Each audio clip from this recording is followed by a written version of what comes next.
Hello student, welcome in the next video of rest and motion. As you all know that in previous video we had discussed up to concept of distance and displacement. So in today's video now we will discuss about speed and velocity, because in previous video we had discussed everything about distance and displacement and also the differences. So in same pattern in this video we discussed about speed and velocity, all the differences, all the similarity. So students, for your convenience we have two columns, as you can see on the board. I have made two columns, first for speed and second for velocity, and each and every point related with the concerned topic is written in the column. One by one I am going to understand, I am going to explain. So you must listen carefully. The student is speed. Then what is speed? Then a single line definition you can say कि total distance covered per unit time. मतलब unit time में आप जितना distance cover करते हैं that distance is known as speed. अब unit time मतलब क्या? तो यूनिट टाइम मतलब स्टूडेंट वो कुछ भी हो सकता है, 1 second, 1 minute, 1 hour, 1 year. Unit मतलब 1 होता है और टाइम का कोई भी यूनिट आप लगा दीजिए. लेकिन स्टूडेंट अगर आप इंटरनेशनल सिस्टम की बात कर रहे हैं कि नहीं, मैं ये जो डेफिनेशन बता रहा हूँ इसको आप इंटरनेशनल सिस्टम में रखेंगे, तो वो क्लियर हो गया कि आप किसकी बात कर रहे हैं, सेकेंड. यानी यूनिट टाइम अगर आप बोल रहे हैं तो इसका मतलब कुछ भी टाइम, और 1 सेकेंड भी हो गया, 1 मिनट भी हो गया. लेकिन अगर आप इंटरनेशनल सिस्टम को ध्यान में रखते हैं तो यूनिट टाइम का मतलब हुआ 1 सेकेंड. तो आप चूंकि यहाँ पे मैं 1 सेकेंड नहीं लिख सकता हूँ क्योंकि कोई जरूरी नहीं कि ये डेफिनेशन इंटरनेशनल सिस्टम में ही हो, तो डेफिनेशन में यूनिट टाइम लिखा जाएगा. लेकिन आप समझेंगे कि ये 1 सेकेंड है in international system.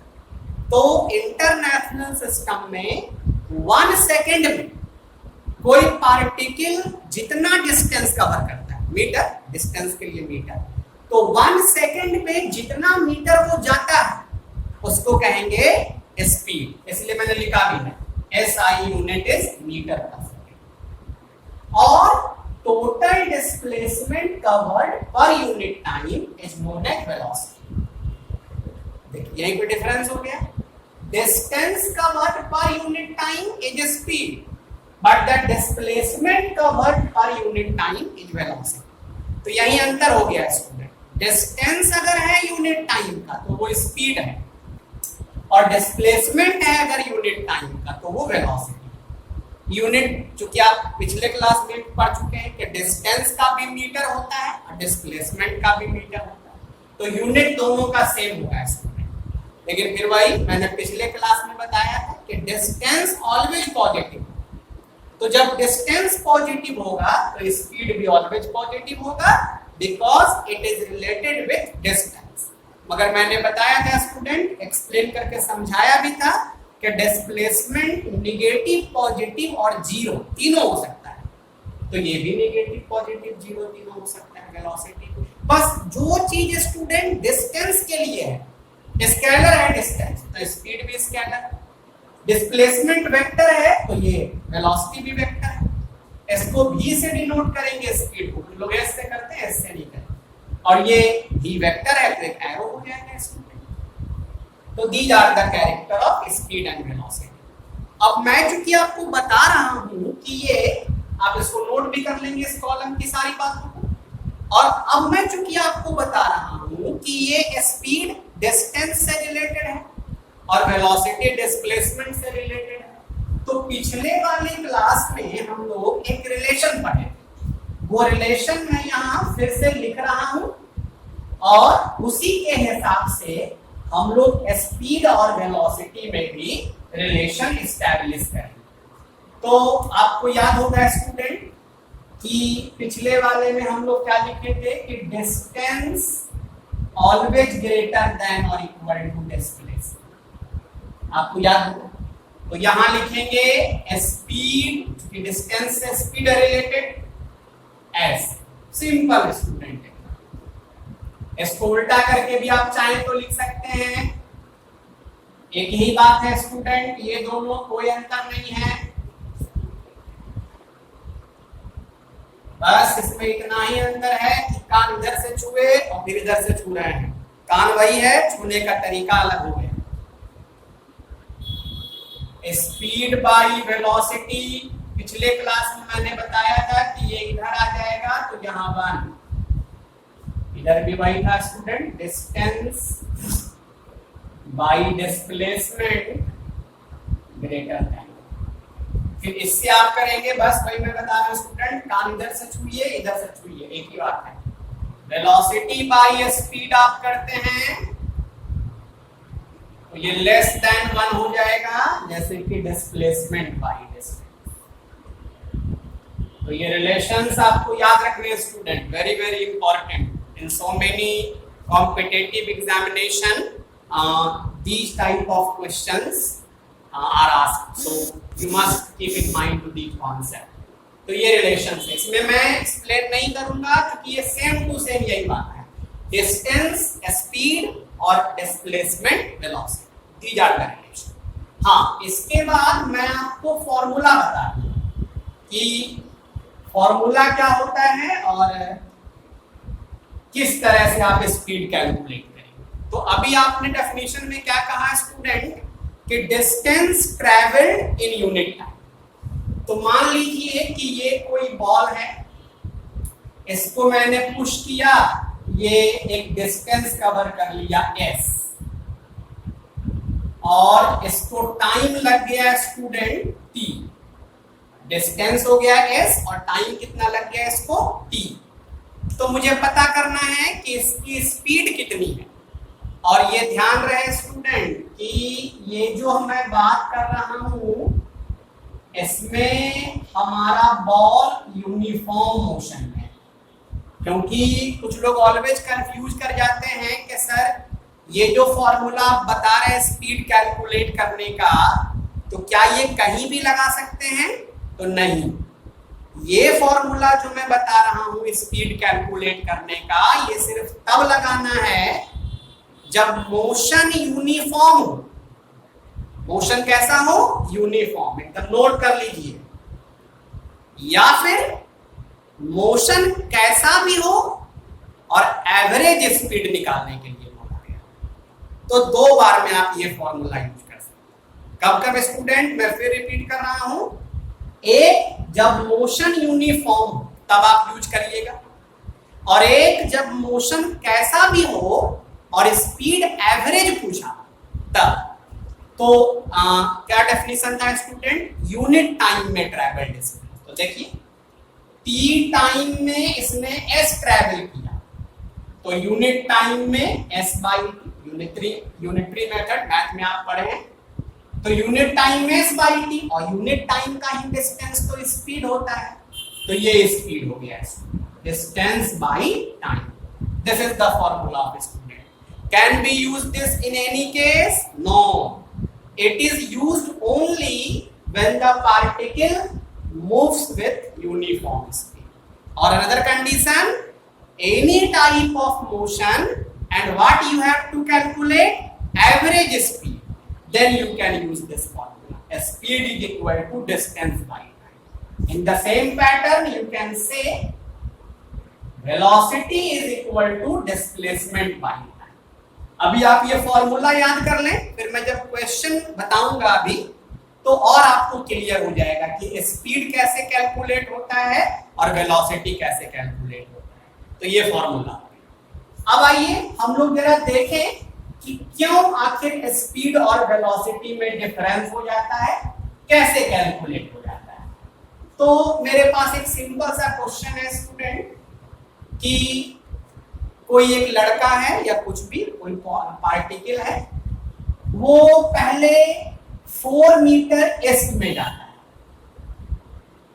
4 metre east में गया स्टूडेंट, फिर यहां से एक 90 डिग्री का टर्न लेता है और 3 मीटर जो है वो नॉर्थ में जाता है।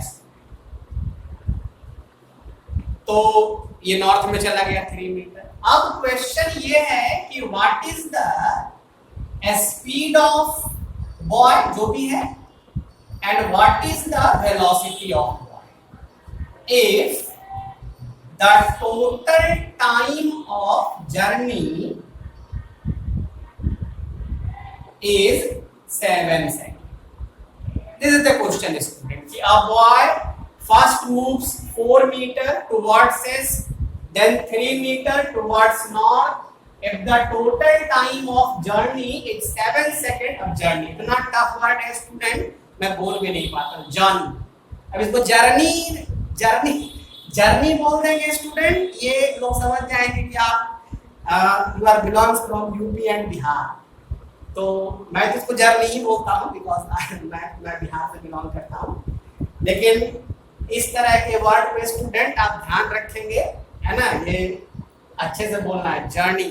हाँ, प्रैक्टिस कर लेंगे कम से कम 3-4 बार। हम लोग स्टूडेंट थोड़ी इंग्लिश, हम लोग का टंग थोड़ा कमजोर होता है, तो इस पर आप माइंड नहीं करेंगे, कहीं कहीं मैं मिस्टेक भी करता हूँ। तो total time of journey is 7 second and बाकी तो आप देख ही रहे हैं। तो अगर आप और यूनिफॉर्म स्पीड, तो अगर आपको स्टूडेंट स्पीड कैलकुलेट करना हो तो ये होता है डिस्टेंस बाय टाइम। क्या होता है? Distance by time. तो डिस्टेंस तो आप देख रहे हैं कि 4 मीटर इधर और 3 मीटर उधर, तो कितना हो गया? 7। टाइम कितना है? 7। तो स्पीड हो गया 1 मीटर पर सेकंड। तो सिंपल था स्टूडेंट, टोटल डिस्टेंस निकाल के टोटल टाइम से डिवाइड कर। लेकिन अब जब आपको वेलोसिटी निकालना है तो वेलोसिटी का क्या फॉर्मूला होता है? Displacement bye time. तो आपको पहले डिस्प्लेसमेंट निकालना होगा और टाइम तो दिया ही हुआ है 7 सेकेंड। तो डिस्प्लेसमेंट के लिए आप स्टूडेंट डेफिनेशन में आ जाइए। क्या? तो minimum distance between initial and final point. Then student where is the initial? Here, कुछ नेमिंग कर दीजिए A, and where is the final? There, कुछ नेमिंग कर दीजिए सी। तो this is the initial and this is the final. Then student this AC indicates the minimum distance between initial and final. इसके student जाने का रास्ता तो ये है, लेकिन मैंने आपको पिछले वीडियो में एकदम क्लियर कर दिया था कि from which path you go from one point two another, it doesn't matter for displacement because displacement is only the minimum distance between given point. तो मिनिमम ये है स्टूडेंट, ए पे है, सी पे है, कि चला गया है। तो आप जानते हैं मैथ आप लोग का बहुत स्ट्रांग है, you all are great mathematician. तो ये राइट एंगल ट्रायंगल है और ये स्टूडेंट 4 है, 3 है, तो फॉर्मूला आप हाइपोटेनस का जानते हैं, इसका स्क्वायर प्लस इसका स्क्वायर, तो ये 25 है, ये 5। तो ये स्टूडेंट वेलोसिटी के लिए आपको डिस्प्लेसमेंट तो 5 हो गया और टाइम तो 7। This is the displacement velocity. तो वेलोसिटी आप देखिए थोड़ा सा डिफरेंट हो गया, स्पीड 1 है और वेलोसिटी 5/7। हाँ, अगर पार्टिकल स्ट्रेट पाथ पे ही चलता, टर्न ही नहीं लेता, तब स्टूडेंट डिस्टेंस डिस्प्लेसमेंट के इक्वल हो जाता, स्पीड वेलोसिटी के इक्वल हो जाता। तो ये इस तरह के क्वेश्चंस आएंगे स्टूडेंट। मैं और भी क्वेश्चंस आपको बताऊंगा इससे रिलेटेड, डिफरेंट टाइप है, तो एक एक करके जो है आप देखते जाइए। अब स्टूडेंट मान लीजिए एक अगला क्वेश्चन आता है, ये हम लोग ट्रायंगल में थे, अब थोड़ा सर्कल में आ जाते हैं। ये कि एक सर्कल है भाई, रेडियस इसका मान लीजिए 7 मीटर और एक कोई पर्सन है जो यहां से स्टार्ट किया, ऐसे चलते हुए डायरेक्टली ऑपोजिट पॉइंट बी पे आ गया and the total time of journey is suppose कर ले फिर स्टूडेंट 7 ही सेकेंड, या 7 नहीं तो आप 11 सेकेंड कर लीजिए। अब वो कह रहा है कि now again calculate the speed and velocity. तो करते हैं स्टूडेंट, पहले स्पीड कैलकुलेट करते हैं। तो स्पीड का क्या फॉर्मूला होता है स्टूडेंट? Distance by time. तो टाइम तो आपको पता है 11 और डिस्टेंस, तो मैथ के अकॉर्डिंग स्टूडेंट अगर ये ए से बी पे आया है तो सर्कल का हाफ पार्ट कवर किया है, तो फुल होता है स्टूडेंट 2 पाई आर। फुल कर लेता 2 पाई आर, 2 बार चक्कर लगा लेता तो 2 × 2 पाई आर, लेकिन अभी हाफ आधा ही चक्कर लगाया है तो हाफ × 2 पाई आर। यानी सर्किल के केस में आप याद रखेंगे स्टूडेंट कि जितना रिवॉल्यूशन हुआ है उसको 2 पाई आर से मल्टीप्लाई कर देना है तो डिस्टेंस हो जाएगा।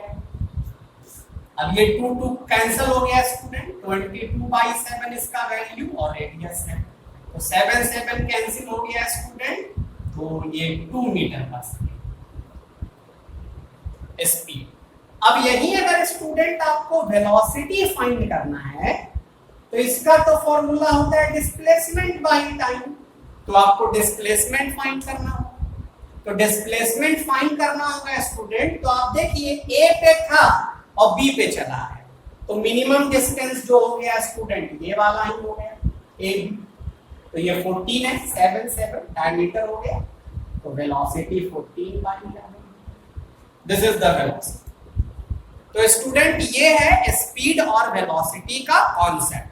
आपके बुक में भी बहुत सारा क्वेश्चंस है, आप उन क्वेश्चंस को देखिएगा, बनाइएगा, और जो प्रॉब्लम होगी तो आपका जो व्हाट्सएप ग्रुप है उसमें आप जरूर पूछिए, क्योंकि आप जब पूछेंगे बनाएंगे तभी जाकर के आप सीखेंगे। और एक लास्ट टॉपिक है स्टूडेंट एक्सेलरेशन, वो मैं आपको बता देता हूं, उसके बाद इस वीडियो को हम लोग फिनिश करेंगे। तो एक्सेलरेशन क्या होता है? तो एक्सेलरेशन होता है स्टूडेंट, समझिए, जैसे मान लीजिए कि अभी तक तो हम लोग यूनिफॉर्म स्पीड की बात कर रहे हैं, अब मान लीजिए कि बॉडी स्टार्ट किसी और स्पीड से किया और चलते चलते किसी और स्पीड में आ गया, तो जिस स्पीड से कोई बॉडी चलना स्टार्ट करता है स्टूडेंट उसको बोलते हैं इनिशियल स्पीड, और उसको यू से डिनोट करते हैं। और जिस स्पीड पे वो किसी टाइम के बाद होता है उसको फाइनल स्पीड बोलते हैं भी। और एक बात आपको याद रखना है स्टूडेंट, क्योंकि आपको आपके सिलेबस में जो है वो लीनियर मोशन ही पढ़ना है, रेक्टिलिनियर मोशन, यानी हम लोग के क्वेश्चंस जो आएंगे स्टूडेंट उसमें मोशन का डायरेक्शन बहुत कम ही चेंज होगा जब आप एक्सेलरेशन निकाल रहे हैं। तो आपको एक्सेलरेशन का मैं जो फॉर्मूला बताऊंगा स्टूडेंट, आप उसको change in speed by time भी कर सकते हैं और change in velocity by time भी कर सकते हैं। लेकिन आगे के क्लास में स्टूडेंट चूंकि मोशन का डायरेक्शन चेंज होता है तो एक्सेलरेशन का एक सिंगल डेफिनेशन होगा, change in velocity by time. तो देखिए स्टूडेंट, एक्सेलरेशन का मतलब होता है चेंज इन वेलोसिटी। तो चेंज इन वेलोसिटी क्या होगा student? Final velocity minus initial velocity by time. और इसको आप लैंग्वेज में लिखना चाहेंगे तो लिखेंगे change in velocity per unit time is known as acceleration. Definition note कर लीजिएगा स्टूडेंट कि change in velocity per unit time is known as acceleration. तो ये हमारा एक्सेलरेशन हो गया स्टूडेंट, चेंज इन वेलोसिटी तो final minus initial. SI unit इसका होता है student metre per second square, और ये वेक्टर है। इसमें भी ध्यान रखना है स्टूडेंट कि अगर एक्सेलरेशन निगेटिव आता है, निगेटिव कब आएगा स्टूडेंट? ध्यान रखिएगा, अगर ये बड़ा है और ये छोटा तब तो प्लस आएगा, जैसे 4 - 3। लेकिन स्टूडेंट अगर ये छोटा पड़ जाए और ये बड़ा, जैसे 3 - तब तो निगेटिव हो जाएगा। यानी अगर फाइनल वेलोसिटी ज्यादा है तो ठीक है, पॉजिटिव आएगा, इनिशियल कम। लेकिन अगर इनिशियल ज्यादा है और फाइनल का तो एक्सेलरेशन नेगेटिव आ जाएगा, और नेगेटिव एक्सेलरेशन को बोलते हैं रिटार्डेशन या डिसेलरेशन, याद रखिए। तो ये स्टूडेंट एक्सेलरेशन है, इस पे भी अभी क्वेश्चन नहीं बताऊंगा क्योंकि अब इसी को आगे डिटेल में पढ़ना है, इस फॉर्मूले को हम लोग को डिराइव भी करना है। तो अब आप लोग का होमवर्क क्या होगा स्टूडेंट कि डिस्टेंस, डिस्प्लेसमेंट, स्पीड, वेलोसिटी और इस फॉर्मूले से रिलेटेड आपके बुक में जो न्यूमेरिकल्स है उसको बनाएंगे। Types of speed, types of velocity अभी मैंने इस वीडियो में नहीं बताया, इसलिए नहीं बताया कि वो थ्योरेटिकल चीज है, आप उसको पहले खुद पढ़िए। कोई दिक्कत होगी तो पूछिएगा, मैं उसको अगले वीडियो में एक्सप्लेन करूंगा। साथ में टाइप्स ऑफ एक्सेलरेशन, तो ये खुद से पढ़ना है, और जो दिक्कत होगी आप पूछिएगा। वैसे तो मैं एक्सप्लेन करूंगा ही, लेकिन आप जब खुद से पढ़ेंगे तो और ज्यादा समझ में आएगा। तो आज के इस वीडियो को मैं यहीं पे खत्म कर रहा हूं स्टूडेंट। घर में रहिए, पढ़ाई कीजिए, सुरक्षित रहिए, और वीडियो को लाइक करिए, शेयर करिए, और चैनल को ज्यादा से ज्यादा लोगों से सब्सक्राइब कराइए स्टूडेंट। कम से कम मेरा हौसला बढ़ेगा कि मैं अच्छा कर रहा हूँ। और तब तक के लिए thank you. Stay tuned with your by Vivek.